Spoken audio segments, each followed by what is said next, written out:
2022, 24, 26 এ নিয়ে টানা 3 টি-20 বিশ্বকাপের সেমিফাইনালে মুখোমুখি হচ্ছে ইংল্যান্ড ও ভারত। শেষবার ভারতের কাছে হারলেও তার আগের বার অর্থাৎ 22-এ 10 উইকেটের বড় জয় ছিল ইংলিশদের।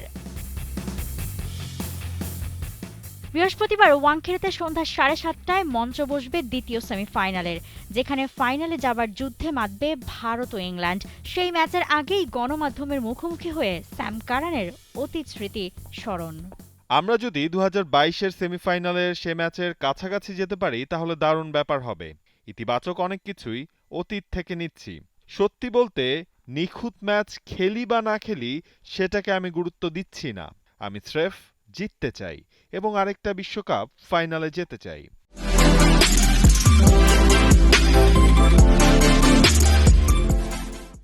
2022-এর ইংল্যান্ডের সেই সুখস্মৃতি অ্যাডিলেডে ভারতের দেয়া 169 রানের টার্গেট তারা পেরিয়ে গিয়েছিল 10 উইকেট আর 24 বল হাতে রেখে।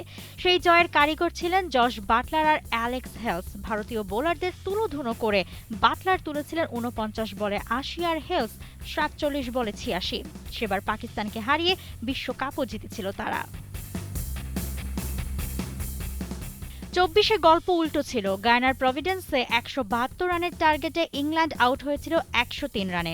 এরপর ফাইনালে সাউথ আফ্রিকাকে হারিয়ে চ্যাম্পিয়ন হয় ভারত।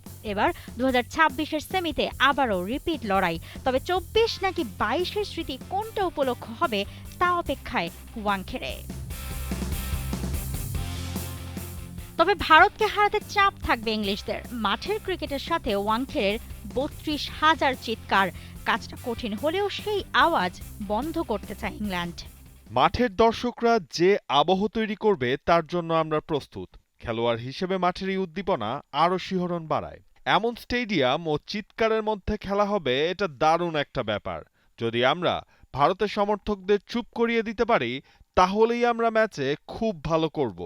2023-এ আহমেদাবাদকে চুপ করিয়েছিল অস্ট্রেলিয়া। এবার ওয়াংখেড়েকে নিশানা ইংল্যান্ডের। তবে যেই অতীত স্মৃতি পুঁজি করে ইংল্যান্ডের কঠিন স্বপ্ন দেখা, সেই অতীতকেই কাজে লাগাতে মরিয়া খাদের কিনারা থেকে সেমিতে উঠে আসা Bharat.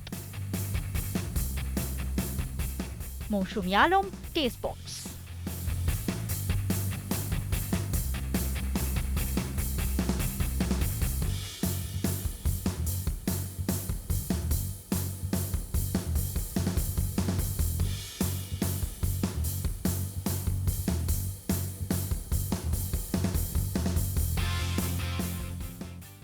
For more updates, subscribe to our YouTube channel and click on the bell icon.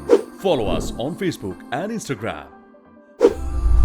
Download T-Sports app to enjoy exciting games and highlights. Visit tsports.com.